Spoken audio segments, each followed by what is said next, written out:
Ini tema kita di bulan ini, Jesus teaching do not worry. Ya, artinya apa? Jangan khawatir. Ya, jangan khawatir. Coba bilang dulu samping kanan kirinya, jangan khawatir. Ya, agak kuat bilangnya. Ya, ya. Karena kalau terlalu lemah lembut, nanti dia berpikir, lu mah enak. Ya, mobil 5 mungkin gitu ya. Rumah tingkat 10. Ya, saldo di ATM banyak. Nggak gua. Beras tinggal setengah karung.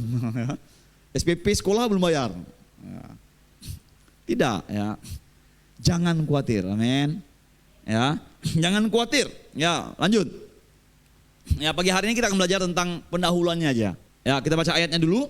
Ya, di dalam Matius pasal yang ke-6 ayat yang ke-25 sampai yang ke-34. Ya. Kita akan baca ayat ini secara bergiliran. Nanti saya baca yang angkanya ganjil. Bapak, Ibu, dan saudara-saudari sekalian baca yang angkanya genap. Nanti di ayat yang ke-34 kita akan baca bersama-sama. Ya, 1, 2, 3 ya. Karena itu aku berkata kepadamu, janganlah khawatir akan hidupmu, akan apa yang hendak kamu makan atau minum. Dan janganlah khawatir pula akan tubuhmu, akan apa yang hendak kamu pakai. Bukankah hidup itu lebih penting daripada makanan dan tubuh itu lebih penting daripada pakaian? 1, 2, 3 ya.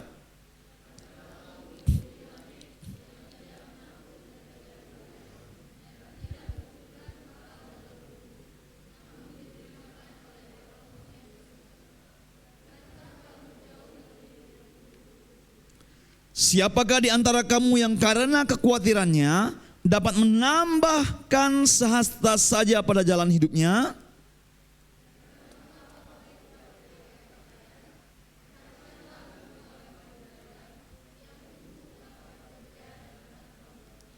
Namun aku berkata kepadamu, Salomo dalam segala kemegahannya pun tidak berpakaian seindah salah satu dari bunga itu.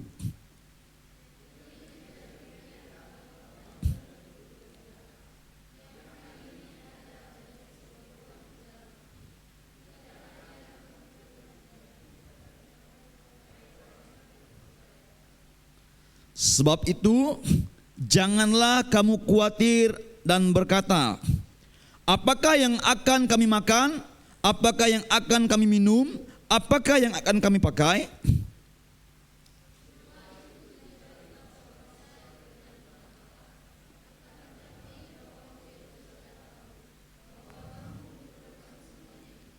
Tetapi carilah dahulu kerajaan Allah dan kebenarannya, maka semuanya itu akan ditambahkan kepadamu. Bersama-sama. Sebab itu janganlah kamu khawatir akan hari besok, karena hari besok mempunyai kesusahannya sendiri. Kesusahan sehari cukuplah untuk sehari. Amin. Bapak, Ibu, saudara-saudari yang terkasih di dalam Tuhan kita Yesus Kristus, ini adalah khotbah Yesus di bukit, pengajaran Yesus di bukit kepada murid-muridnya. Ya, maupun orang-orang percaya pada saat itu, yang secara khusus Yesus ajarkan kepada murid-murid Yesus pada saat itu. Ya, di mana kita harus mengetahui yang sudah kita juga sering disampaikan, bahwa khotbah Yesus di bukit ini adalah peristiwa yang tidak dilakukan pada saat itu saja, tapi pengajaran Yesus ini selalu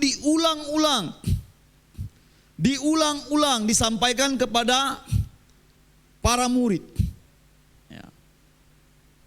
Jadi bukan hanya pada saat di bukit itu udah selesai sampaikan, udah. Enggak. Ya. Jadi Yesus mengajar ini berulang-ulang kepada murid.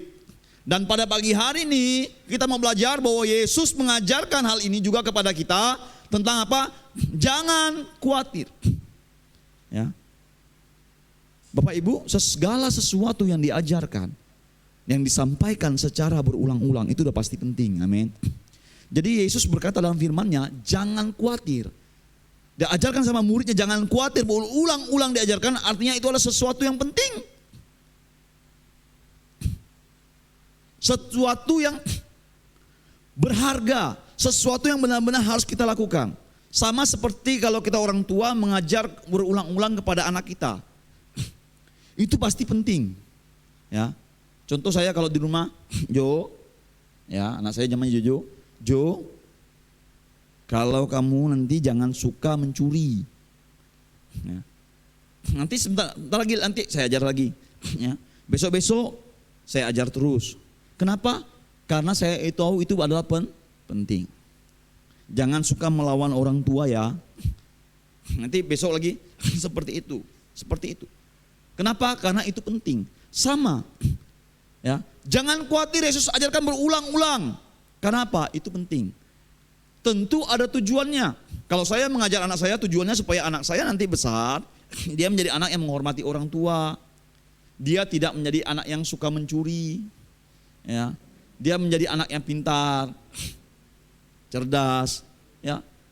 Dan ketika Yesus mengajar murid-muridnya, jangan khawatir, berulang-ulang disampaikan. Tentu ada tujuannya, apa itu? Ya, supaya murid-murid hidup di dalam rencananya, hidup di dalam kehendaknya, atau dengan kata lain, hidup di dalam kerajaan surga. Itu yang Tuhan mau. Makanya Tuhan ajarkan kepada murid-muridnya jangan khawatir. Ya. Jadi kita harus paham tentang teks ini, konsep ayat ini seperti apa. Ya. Harus tahu kita. Dan untuk kita mengetahuinya, ya, tadi di ayat yang ke-25 tadi, ya diawali dengan kata apa? Karena itu. Karena itu. Karena apa? Ya. Kalau segala sesuatu yang katakan karena itu, pasti ada penyebabnya. Itu apa? Itu. Ya. Sama kayak saya misalnya ngomong sama Windy, karena itu Win, kamu jangan nih, karena apa? Ya itu. Ya. Untuk kita mengetahui karena apa, kita akan baca di ayat atasnya, ya, supaya kita mengerti karena apa, ya. Coba lanjut teks berikutnya, ya. Ini ayat di atasnya, Matius 6 ayat 19 sampai 24-nya, ya. Saya akan bacakan ayat yang 19. Janganlah kamu mengumpulkan harta di bumi ngengat dan karat merusakkannya, dan pencuri membongkar serta mencurinya. Tetapi kumpulkanlah bagimu harta di sorga. Di sorga ngengat dan karat tidak merusaknya, dan pencuri tidak membongkar serta mencurinya. Karena di mana hartamu berada, di situ juga hatimu berada. Mata adalah pelita tubuh. Jika matamu baik, teranglah seluruh tubuhmu. Lanjut. Jika matamu jahat, gelaplah seluruh tubuhmu. Jadi, jika terang yang ada padamu gelap, betapa gelapnya kegelapan itu. Tak seorang pun dapat mengabdi kepada dua Tuhan, karena jika demikian ia akan membenci yang seorang dan mengasihi yang lain, atau ia akan setia kepada yang seorang dan tidak mengindahkan yang lain. Kamu tidak dapat mengabdi kepada Allah dan kepada Mamon. Baru di ayat 25, karena itu, karena apa? Karena hal-hal ini. Ya. Bulan lalu kita sudah belajar tentang the golden rule, aturan emas, di mana kita diperhadapkan dengan dua pilihan. Ya, masih ingat ayatnya ya? Masih ingat? Matius 7 ayat 12 itu? Ya, apa? Seperti apa bunyinya Bapak Ibu? Matius 7 ayat 12 itu, the golden rule kemarin apa? Ayatnya? Segala? Wah ini gawat ini. Ya, coba buka dulu ayatnya. Segala sesuatu yang kamu inginkan orang lain perbuat kepadamu, perbuatlah juga demikian. Coba buka dulu ayatnya, Matius 7 ayat 12. Ya. Ini jangan dilupakan Bapak Ibu, ya. Hal yang minggu lalu jangan lupakan, karena ini harus menjadi role model kita. Ya. Baca sama-sama, 1, 2, 3 ya. Segala sesuatu yang kamu kehendaki supaya orang perbuat kepadamu, perbuatlah demikian juga kepada mereka. Amin. Amin. Ya. Kalau kita hidup, ya, sekarang ini melakukan ajaran Yesus, perintahkan ini, ya, kita akan menjadi orang yang luar biasa. Kenapa? Ya, karena sebelum orang lain melakukannya, kita sudah lakukannya. Sebelum orang lain melakukan kebaikan, kita melakukan dulu kebaikan. Ya. Kita menjadi inisiatornya. Sebelum orang berbuat baik, kita sudah berbuat baik. Sebelum orang menghormati kita, kita dulu menghormati. Ya. Jadi ini kita diperhadapkan. Ya. Dan kita sudah belajar bahwa kita diperhadapkan apa? Ada 2 pintu, 2 jalan, 2 tujuan. Ya. Pintu yang lebar, pintu yang sempit. Jalan yang luas dan jalan yang sempit. Ya. 2 tujuan apa itu?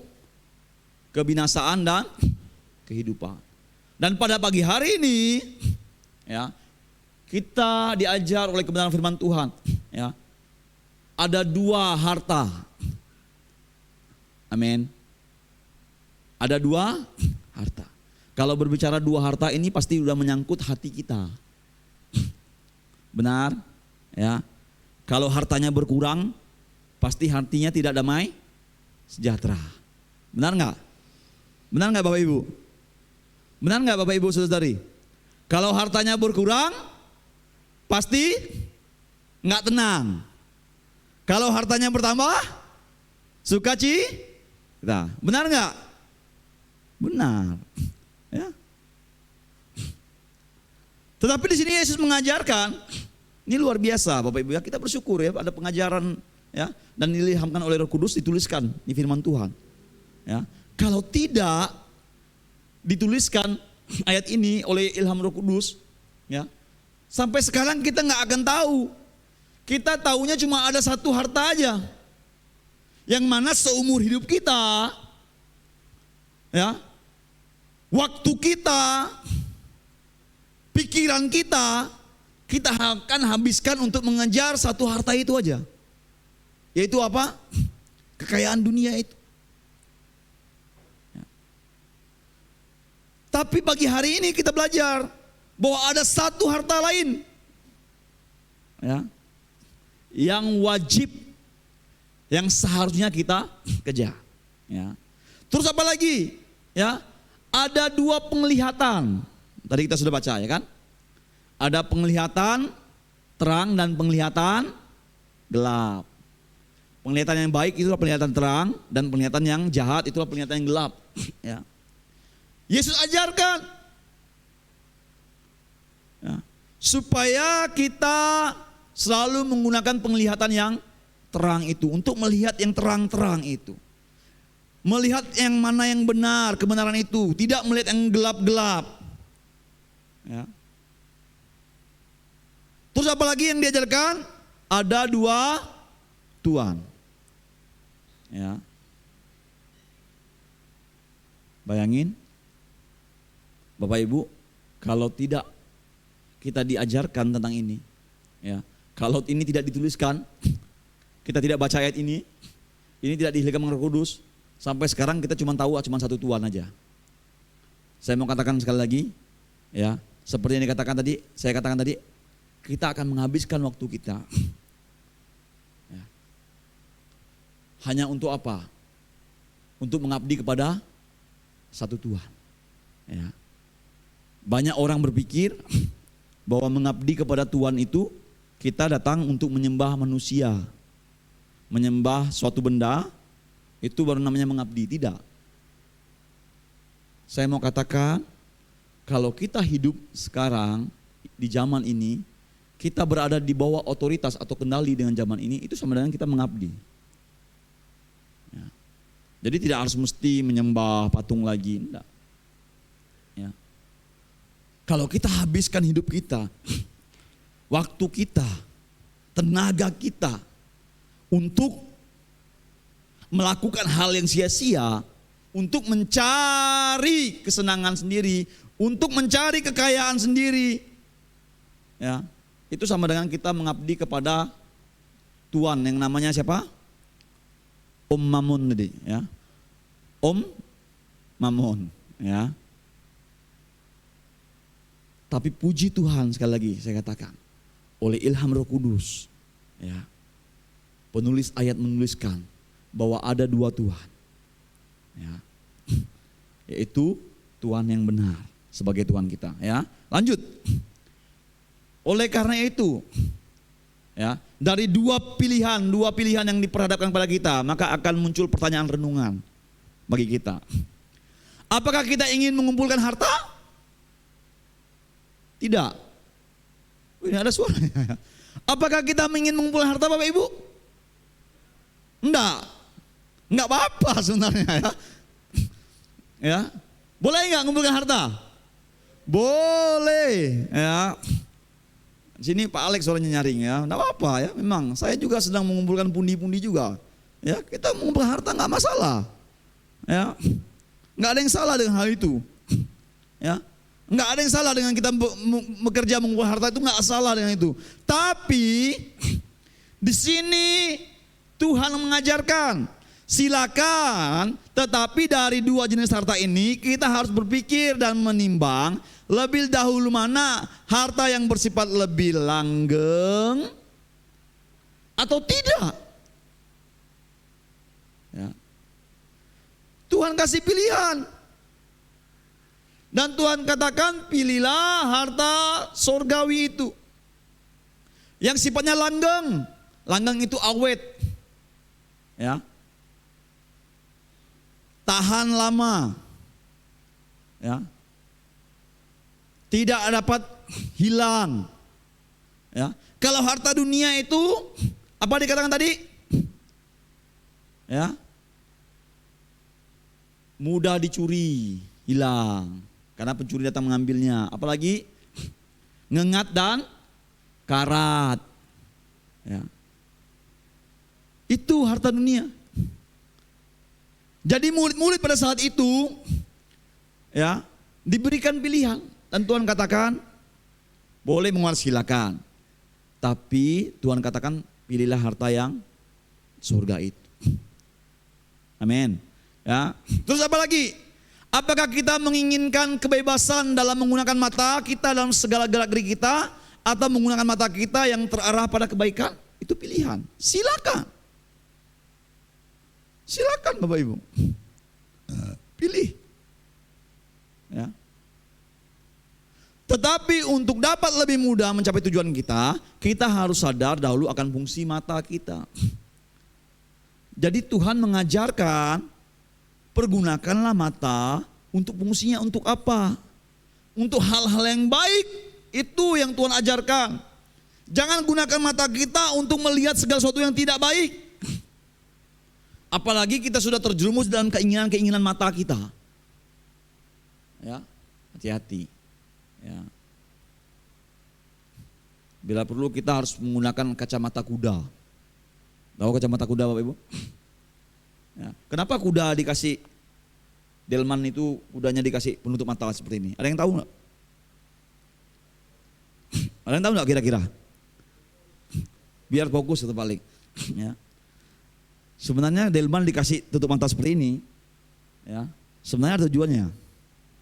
Tujuannya itu supaya kalau penumpang turun ketika bayar, ya delmannya nggak lihat. Kalau dia lihat nanti dia minta bagi, ya kan? Bagi kusir. Saya tukang narik. Enak-enak nih. Jadi delmannya nggak lihat. Ya. Delmannya tanya, bagaimana? Gratis, masih keluarga ya kan, padahal udah dibayar. Enggak, benar, itu yang benar ya. Biar fokus ya. Biar fokus. Ya. Mata kita biar fokus melihat yang kebaikan. Itu yang Tuhan ajarkan. Terus apa lagi? Lanjut. Ya. Apakah kita ingin mengabdi? Silakan. Ya. Tetapi kita harus berpikir dan mempertimbangkan lebih dahulu siapa yang lebih layak menerima pengabdian kita, apakah Allah atau Mammon. Oh, saya mau mengabdi, silakan. Saya mau katakan lagi, ya, kehidupan kita ini, ya, ada suatu pengabdian. Dari mana kita ketahui? Dari cara kita bertindak, dari cara kita berpikir, kita bekerja. Kita melakukannya semua untuk mencapai suatu tujuan. Itulah namanya pengabdian.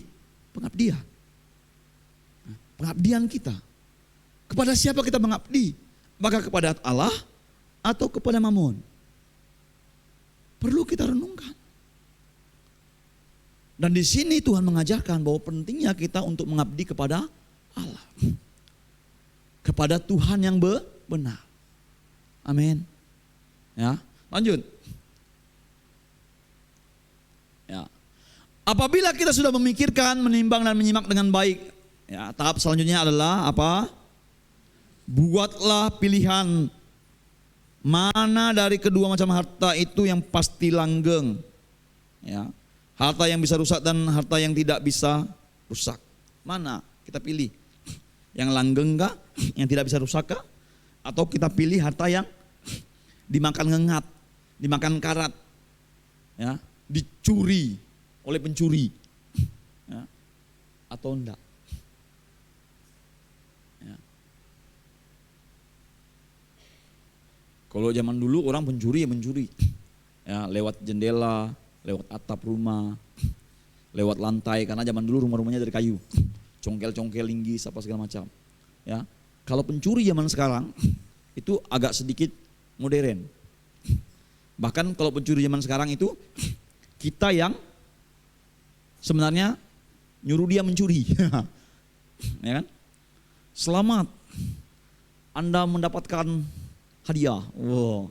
Kirim uang, kita yang kirim lagi. Sudah kita kirim, sudah kita sadar, wah ternyata uang saya sudah dicuri, saya ditipu. Ya kan? Ini pencuri modern sekarang kayak gitu. Ya. Apalagi banyak ya, saya berapa orang sampai datang kepada saya, ya, tentang giveaway itu. Baim Wong, ini bawa-bawa nama artis lagi, banyak yang kenang itu, kasihan. Ya, suruh kirim uang, nanti saya ditransfer katanya. Bahkan disuruh dia sudah dikirim slip transfer palsu BRI. Waduh, saya nengoknya aja, ya kan namanya orang-orang daerah ya, orang daerah kan jarang nengok slip transfer online gitu. Kalau kita di kota mungkin biasa ya, pakai Brimo, lihat apa segala macam gimana model bentuknya. Kalau orang di kampung mana tahu, ya kan? Tahunya ngambil buku, ngambil uang aja pakai buku. Nggak pernah dia lihat model slip kayak elektronik gitu. Sekali saya lihat, saya udah ditransfer nih Pak Jojo. Saya lihat, waduh Pak, kena tipu Bapak nih. Loh, kenapa? Ini udah dikirim. Itu palsu. Yang asli itu seperti ini Pak, saya tunjukkan. Nah, beda. Ya, itu palsu. Tapi kalau Bapak nak percaya dengan saya, boleh Bapak yakini sendiri, cek sendiri, silakan bawa buku tabungan, print out di bank. Bilang aja mau print out, mau cek. Ya, ada nggak transaksi masuk, saya bilang kan. Tapi saya sudah pastikan itu pasti nggak ada. Karena sudah kelihatan, modelnya aja udah palsu. Waduh, emang sudah kirim berapa? Sudah kirim 2 jutaan lebih ya kalau nggak salah. Lumayan, kalau bagi orang-orang di daerah lumayan Bapak Ibu. Ya, lumayan. Bahkan ada yang teman saya itu ya, teman istri lah yang pasti, datang ke rumah, udah 10 juta habis. Ya hati-hati ya. Nih. Ya pencuri zaman sekarang seperti itu, ngengat dan karatnya seperti itu. Ya, kalau dulu ya benar-benar curi langsung. Ya. Tapi di sini Tuhan ajarkan kita untuk kita mengumpulkan harta surgawi. Ya, harta yang sesungguhnya itu. Ya. Terus buatlah pilihan mana dari kedua macam penglihatan itu lebih besar kegunaannya. Yang mana lebih bagi Bapak Ibu yang baik kegunaannya? Melihat hal-hal yang benar, yang terang itu kah, atau melihat hal-hal yang tidak benar? Mana? Ya, mengikuti keinginan mata kita kah atau tidak? Ya. Buatlah pilihan siapa dari kedua Tuhan itu yang lebih bernilai. Ya, kita sebut pilihan. Apakah Mamon ataukah Tuhan Yesus Allah Bapa di sorga? Ya, itu lebih bernilai. Kita buat pilihan. Dan Tuhan mengajarkan pada murid-murid melalui khotbah di bukit ini. Ya, bahkan kepada kita semua, pilihlah harta yang surgawi itu. Pilihlah penglihatan yang terang itu. Dan pilihlah Allah sebagai Tuhan. Amin. Lanjut. Ya. Pada waktu kita sudah membuat pilihan yang benar, yaitu kita memilih harta di surga, terang dan Allah, Maka Yesus langsung mengajarkan dengan kalimat ini. Aku berkata kepadamu, atau dengan kata lain, beginilah caranya selanjutnya yang harus kamu lakukan, yaitu apa? Jangan kamu khawatir tentang hidupmu. Atau janganlah kamu khawatir tentang tubuhmu, tetapi carilah dahulu kerajaan Allah dan kebenarannya. Ya. Jadi ketika kita sudah memilih harta di sorga, ketika kita sudah memilih untuk memilih penglihatan terang, ketika kita sudah memilih Allah Bapa sebagai Tuhan kita, Yesus ajarkan supaya kita apa? Jangan khawatir. Jangan khawatir, amin. Ya. Kalau kita berkata seperti ini, ini hidup saya. Saya memilih Mammon sebagai Tuhan saya, silakan. Saya memilih harta yang duniawi, silakan. Tapi saya mau katakan, firman Tuhan katakan di pagi hari ini, bahwa kita akan siap-siap hidup selalu khawatir. Dan nanti kita akan belajar tentang khawatir ini di minggu 4. Bahwa kekhawatiran yang ini itu bukan kekhawatiran yang biasa. Ya. Nanti belajar di minggu 4. Tapi kalau kita mau milih Tuhan sebagai Allah kita, Dia Tuhan kita. Ya, Tuhan katakan jangan kita khawatir. Ya, lanjut. Pada saat kita menjatuhkan pilihan secara tepat pada siapa dari kedua Tuhan itu kita mau mengabdi atau menjadi pelayannya, maka keputusan kita itu akan mempengaruhi secara radikal sikap kita terhadap kedua Tuhan tersebut. Ya. Ketika Yesus mengatakan kamu tidak dapat mengabdi kepada dua Tuhan. Ya. Kalau kamu mengabdi kepada Mammon, kamu tidak akan bisa setia kepada Tuhan. Kalau kamu setia kepada Tuhan, mengabdi kepada Tuhan, kamu tidak boleh lagi mengabdi kepada Mammon. Itu adalah suatu pernyataan yang radikal, ya, tegas. Ya. Jika kita telah memilih Allah sebagai Tuhan kita, maka kita akan menyerahkan secara total hidup kita untuk mengabdi kepadanya. Kita tidak akan peduli lagi kepada Mammon, karena kita telah menolaknya. Dan kita akan memusatkan seluruh perhatian dan energi kita kepada Allah dan kehendaknya. Amin. Kalau kita memilih Tuhan sebagai Tuhan kita, maka seluruh hidup kita, pengabdian kita, waktu kita, semuanya kita persembahkan untuk Tuhan.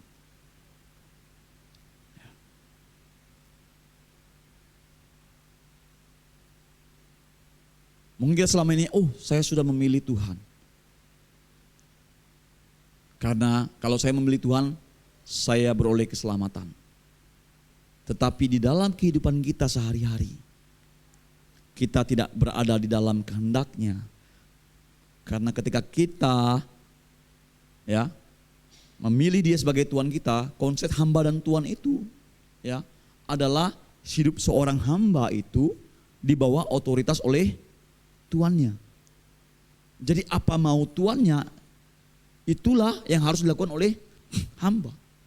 Jadi kalau kita sudah bilang aku mau memilih Yesus Allah Bapa sebagai Tuhan, maka Dialah yang berdaulat atas kehidupan kita. Seutuhnya Dialah yang berdaulat atas hidup kita. Ya. Jadi kalau kita bilang aku memilih Tuhan karena aku akan beroleh keselamatan, tapi hidup kita, cara hidup kita sehari-hari masih maunya kita, suka-sukanya kita, tidak tunduk, tidak kita serahkan kepada kedaulatan Tuhan, itu artinya kita hanya ngomong doang. Ya, hanya katanya memilih. Itu sama dengan seperti ini, kalau musim kampanye seperti ini Bapak Ibu ya. Saya pilih nomor ini. Padahal di bilik suara dia coblos yang lain. Kurang lebih gambaran seperti itulah.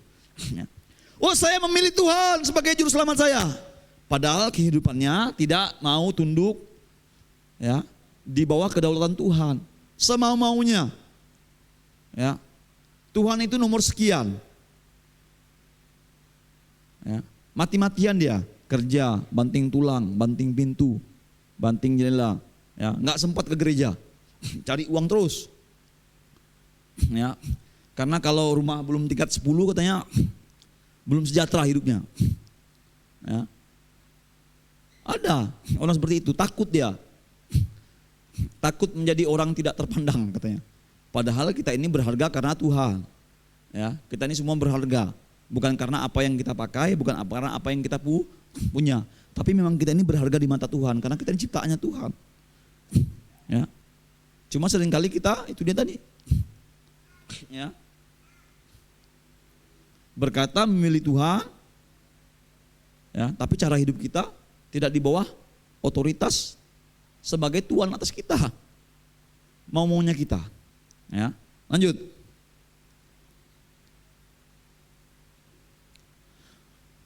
Dengan memilih Allah sebagai Tuhan dalam hidup kita, maka kita tak akan mengizinkan diri kita terbenam lagi dalam urusan-urusan pribadi, melainkan akan berusaha mencari apa yang penting bagi Allah. Amin. Mencari apa yang penting bagi Allah. Ya.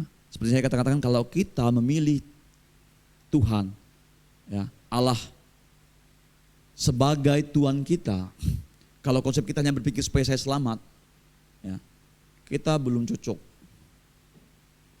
Kalau kita memilih Tuhan Allah sebagai Tuhan kita, hanya memikirkan agar sandang, makan, pangan, minum, papan saya itu terpenuhi semuanya, itu kita belum sampai pemahamannya ke sini.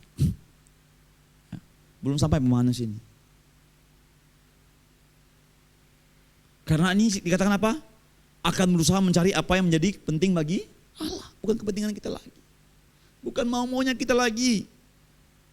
Apa yang menjadi maunya Tuhan. Ya, ada sebuah lagu, suka-sukamu Tuhan, suka-sukamu Tuhan, suka-sukamu Tuhan, suka-sukamu Tuhan. Ya, ketika nyanyi lagu pujian ini kan musiknya genrenya dangdut, ya kan? Suka-sukamu Tuhan. Wah, ketika nyanyinya enak, mengumandangkan lagunya nyaman, senang. Tapi ketika benar-benar Tuhan terapkan dalam kehidupan kita, waduh, Tuhan maunya A, kita maunya B. Enggak enak. Tuhan bilang sama Yunus, pergi ke Niniwe. Yunus bilang, oh tidak. Karena apa? Dia tahu bangsa Niniwe ini bangsa yang jahat, bangsa yang menjajah suku Israel ini. Nggak mau, ngapain suruh mereka bertobat. Yunus pergi ke Tarsis. Tapi Tuhan maunya dia ke Niniwe. Bahkan ketika Yunus ke Niniwe pun dia khotbah marah-marah. Marah-marah dia. Kalau nggak bertobat dalam 40 hari, Niniwe akan ditunggang balikan. Yunus tunggu dari keluar kota. Wih, bangsa itu bertobat. Ya. Lalu Yunus bilang sama Tuhan, lihat Tuhan kan, saya sudah tahu bahwa Engkau Allah pengasih, panjang sabar, besar kasih setia. Kenapa? Memang hati Yunus ingin sebenarnya bangsa itu dibinasakan. Tapi Tuhan katakan, apakah engkau layak marah? Lalu Yunus bilang, sampai mati pun aku layak marah, kata Yunus. Oh, nanti Bapak Ibu boleh baca kitab Yunus, menarik. Ya. Ketika kita diperhadapkan ya, dengan situasi, sesuatu yang bukan maunya kita, tapi itu maunya Tuhan. Apa yang menjadi keputusan kita? Sebenarnya sudah seharusnya ketika kita menjadikan dia Tuhan dalam kehidupan kita, pengabdian kita hanya kepada dia. Apa maunya Tuhan itu harus kita lakukan. Ya. Enak nggak enak harus dikerjakan. Ya. Harus sampai seperti itu. Baru kita bisa memahami tentang makna kata itu. Kalau hanya sebagai konsep kita menerima Yesus sebagai Tuhan, hanya sebatas konsep supaya aku diselamatkan, hanya sebatas konsep supaya kebutuhan saya terpenuhi, sandang, pangan, papan saya semuanya terpenuhi, maka kita belum nyampai. Ya. Tapi yang paling utama adalah apa yang menjadi kehendak Tuhan. Itu yang harus kita lakukan. Ya, lanjut. Ya. Dari ayat yang tadi, yang 25-34 ini, Tuhan Yesus mengajarkan ada dua hal alternatif tujuan hidup, yaitu apa? Yang pertama, mengutamakan pada kelangsungan hidup yang berhubungan dengan makanan, minuman, dan pakaian. Ya, ini tiga hal yang paling penting ya, dalam kehidupan kita. Makan, minum, dan pakaian. Seluruh waktu energi akan dikerahkan untuk mendapatkannya. Ya. Makanya ini dikatakan dalam firman Tuhan, inilah yang dicari oleh bangsa-bangsa yang tidak mengenal Allah. Mereka akan berusaha mencari itu. Mereka akan menghabiskan waktu, tenaga, energi mereka untuk mencari apa? Harta-harta yang dunia ini. Ya. Tapi Yesus mengajarkan, jangan. Ya. Ada pilihan yang harus kita ambil. Apa itu harta surgawi? Mengumpulkan harta di surga. Ya. Melakukan perbuatan baik, menolong orang. Apalagi banyak hal yang kita lakukan untuk membuat harta kita berkumpul di surga. Amin. Amin. Supaya nanti kalau kita pulang ke surga, ya, perlengkapan kita sudah banyak, harta kita yang tahan uji, tidak dimakan karat, tidak bisa dicuri di surga. Jangan capek-capek mengumpulkan emas di bumi. Saking setengah mati, banting tulang, banting pintu, banting jendela, lemari banting semua. Ya. Mati-matian pagi siang malam, pagi siang malam. Ya. Kalau orang hidup untuk kerja, dia kalau kerja gimana ya? Hidup untuk kerja kalau dia. Kalau kita ini kerja untuk hidup supaya makan. Kalau dia enggak hidup untuk kerja, mati-matian di tempat kerja. Habis-habis waktu di tempat kerja. Ya. Pokoknya harus banti-bantian cari kerja setengah mati. Ya. Sehingga enggak sempat mancing, ya Pak Leng. Saking kerja sama, nah bukan berarti lalu harus mancing juga, enggak apa-apa kalau kerja memang kerja benar tapi tidak melupakan Tuhan ya enggak masalah, memang itu harus, karena kita harus rajin bekerja, karena Tuhan katakan kalau kerja jangan kasih makan, tapi bukan berarti kita harus segala sesuatunya memprioritaskan harta saja, sampai Tuhan menjadi hal yang kesekian, ya, second class, ya, padahal Tuhan sudah ajarkan. Ya. Biarlah waktu hidup kita, energi, ya, pikiran kita, perbuatan kita, semua yang kita lakukan itu kita perbuat semuanya hanya untuk memuliakan Tuhan. Biarlah apa yang kita semua lakukan itu hanya untuk mengerjakan apa yang menjadi kehendak Tuhan. Ya. Kita lakukan itu, ya. Kedua adalah mengutamakan Allah, kerajaannya. Ini yang pilihan tadi. Kebenarannya, seluruh waktu, energi akan diabadikan kepada Allah dan kebenarannya.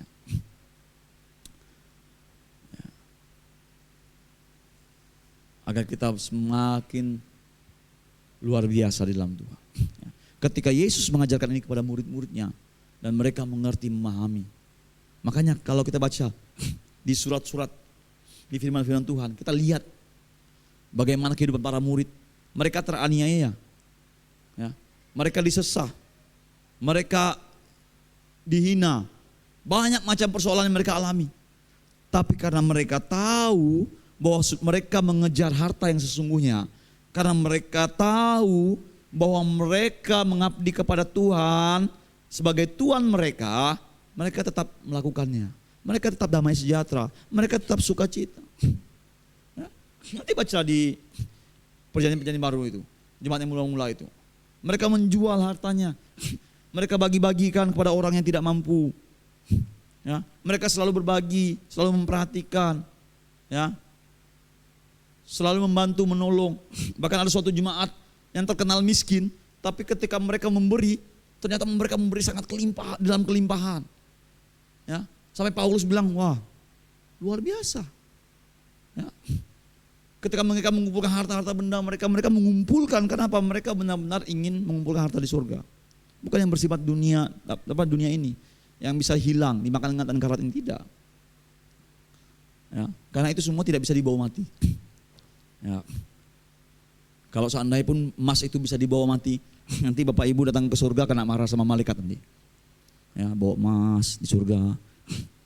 Ya, firman Tuhan katakan apa? Surga itu lantainya dari emas, benar nggak? Kita bawa emas, lalu malaikat bilang, ngapain? Bawa apa kamu tuh? Ini sesuatu yang berharga. Kamu nyongkel lantai surga yang mana? Kata malaikat, ya kan? Nggak ada kerjaan kamu, nyongkel lantai surga. Ya kan? Loh iya, di sana itu emas tuh jadi tempat pijakan aja. Di sini bagaimana kita bersih kekeh. Ya, nggak apa-apa punya emas. Saya juga sering senang beli emas ya. Lalu jangan anti emas ya Bapak Ibu ya. Lalu, oh kalau gitu kita nggak usah punya emas. Ya, dimakan ngengat dan karat. Enggak juga kayak gitu konsepnya. Maksudnya kita tadi boleh punya harta silakan. Tapi pergunakanlah harta kita ya dengan sesuai dengan apa yang Tuhan mau ya. Kalau memang Tuhan punya kehendak seperti ini, kerjakan. Kita kumpulkan di surga. Ya, enggak apa-apa. Amin. Enggak juga kalau kita berbagi lalu miskin kita. Lalu sengsara hidup kita, ya. Enggak apa-apa. Ya. Kita berbahagia dengan apa yang Tuhan sudah titipkan bagi kita. Ya, kita diberkati. Yang sudah punya harta berlimpah ya puji Tuhan, syukur. Karena nabi-nabi pun ya Abraham, ya Ayub itu orang-orang yang kaya diberkati Tuhan. Ya, apakah mereka salah? Tidak. Tapi lihat apa yang mereka perbuat untuk pekerjaan Tuhan. Luar biasa juga. Semakin banyak apa yang Tuhan percayakan kepada kita, ya harta bendanya, berarti semakin banyak yang Tuhan percayakan untuk pekerjaan Tuhan yang mulia. Kerjakan. Ya. Saya sudah saksikan tentang ketika saya mulai Tuhan tegur saya di awal musim corona itu. Tuhan bilang, Tuhan pulihkan hidup saya, sembuhkan saya. Tuhan bilang apa? Perhatikan orang lemah. Tuhan pulihkan saya, sembuhkan saya. Tuhan bilang perhatikan orang lemah. Ini lain yang didoakan, lain yang saya minta, lain yang Tuhan berikan. Saya masuk kamar, saya sampai bilang sama Tuhan, Tuhan di gereja itu. Saya bilang, maksudnya di gereja ini. Di gereja itu Tuhan, di gereja masih banyak orang yang lebih kaya daripada saya. Masih banyak orang yang lebih punya uang daripada saya. Banyak Tuhan. Ngapa Tuhan suruh saya perhatikan? Lain saya doakan lain. Saya duduk, saya diam. Saya buka firman YouTube, saya nonton khotbahnya Pak Niko, dan di situ Pak Niko khotbah tentang kesaksian janda di Sarfat. Bagaimana janda di Sarfat ini memberi makan kepada Elia. Ya. Dia tidak punya apa-apa, hanya tepung segenggam aja dan minyak sedikit. Dia buat roti, dia kasih Elia, tapi tepung tidak pernah habis sampai musim kemarau itu berlalu. Tuhan pelihara. Saya langsung ditegur, saya bilang sama Tuhan, Tuhan, saya lakukan. Karena ini firman Tuhan. Saya kerjakan Tuhan. Apa yang menjadi perintahmu, saya lakukan. Mulai saat itu, saya mulai ya, mengerjakan apa yang menjadi kehendak Tuhan. Awalnya memang sakit, awalnya memang sulit. Karena saya butuh juga, tapi saya harus lakukan, kerjakan. Sampai akhirnya saya mulai baca firman Tuhan, saya dapat firman Tuhan di dalam Mazmur itu. Ya. Mazmur 41 itu. Ya. Perhatikanlah orang-orang lemah itu ya. Kamu akan dipulihkan, diluputkan dari celaka bahaya. Ya. Bahkan ketika kamu sakit, kamu akan disembuhkan. Dari situ saya mengerti. Kenapa ketika saya berdoa, Tuhan sembuhkan saya, pulihkan saya, Tuhan suruh katakan perhatikan orang lemah. Ternyata itu salah satu obatnya. Ya. Coba buka Mazmur 41. Ini terakhir menutup. Ya. Mazmur 41. Ya. Karena waktu itu saya tidak ngerti, saya sakit, saya minta berdoa, Tuhan sembuhkan saya, pulihkan saya, Tuhan bilang perhatikan orang lemah. Tuhan sembuhkan saya, Tuhan bilang perhatikan orang lemah. Itu ini dasarnya. Sampai akhirnya saya melakukannya, sudah saya menjalankannya, ya. Akhirnya Tuhan kasih tunjukkan ayat ini pada saya. Ya, Mazmur 41 ayat yang pertama. Ya, mulai ayat yang kedua. Kalau di elektronik itu ya ayat yang kedua. Mazmur 41. Sudah? Atasnya. Yang ayat yang pertama, ayat pertama. Tapi dia kan ayat yang kedua. Itu mulai ayat kedua ya. 41 ayat 2, berbahagialah orang yang memperhatikan orang lemah. Tuhan akan meluputkan dia pada waktu celaka. Lanjut. Ayat yang kedua, ayat yang ketiga. Tuhan akan melindungi dia dan melihara nyawanya sehingga ia disebut berbahagia di bumi. Engkau tak akan membiarkan dia dipermainkan musuhnya. Lanjut. Tuhan membantu dia di ranjangnya waktu sakit. Di tempat tidurnya kau pulihkannya sama sekali dari sakitnya. Di sini saya mengerti. Dan Tuhan menjawab doa saya. Saya memang awal itu gak ngerti. Saya sampai protes sama Tuhan. Tuhan, ngapain? Ternyata Tuhan sampaikan. Dan pagi hari ini, melalui firman Tuhan ini saya semakin diberkati. Saya makin di flashback. Bagaimana apa yang kita lakukan, apa yang saya lakukan. Saya mulai mengumpulkan harta di surga. Mulai melakukan apa yang menjadi kehendak Tuhan. Karena di bawah otoritas saya memilih dia Tuhan sebagai Tuhan saya. Saya melakukan apa menjadi, walaupun saya sebenarnya nggak mau ngapain, ya, tapi mau tahu saya lakukan, saya kerjakan dengan kondisi badan saya kurang fit waktu itu, sakit, ya, susah, ya, banyak kebutuhan, ya. Saya kerjakan, saya lakukan. Pokoknya apa yang Tuhan mau lakukan, saya kerjakan. Sampai akhirnya Tuhan tunjukkan ayat ini. Saya mengerti, ya, dan saya tahu bahwa apa yang saya lakukan itu saya sedang mengumpulkan harta di surga. Saya hidup melihat Dia sebagai Tuhan saya. Saya mulai melihat cara pandang yang baik, ya, memiliki pandangan-pandangan yang terang. Untuk hal-hal yang tidak baik, saya mulai tinggalkan. Ya. Lakukan, ya. Karena itu adalah suatu kehidupan bagi setiap kita. Amin. Bapak Ibu ya. Ya, ada dua pilihan yang sudah Tuhan perhadapkan sama kita.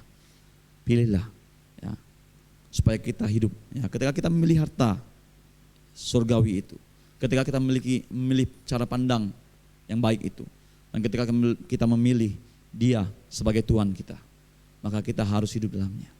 Ya, kita harus melakukan apa yang menjadi kehendak-Nya. Waktu kita, tenaga, pikiran, semua apa yang kita lakukan, ya, kita perhambakan untuk Tuhan. Pengabdian kita hanya untuk Dia, untuk melakukan apa menjadi kehendak Tuhan. Ya, bukan kita habiskan hanya untuk dunia ini aja. Tapi walaupun seperti itu pun masih banyak orang yang memilih harta yang dunia. Benar ya? Benar nggak? Benar nggak Bapak Ibu? Kalau menurut pandangin Bapak Ibu semua, kira-kira banyak orang memilih mana kira-kira?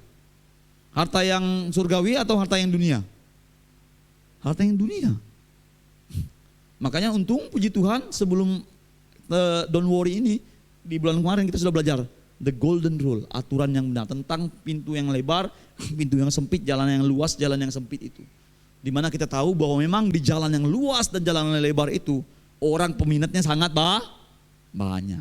Sedangkan di jalan yang sempit dan pintu sempit peminatnya sangat sedikit. Tapi walaupun seperti itu, kita harus berjalan di jalan yang sempit itu. Amin. Dalam Tuhan. Tuhan Yesus memberkati. Mari saya undang para penyanyi main musik.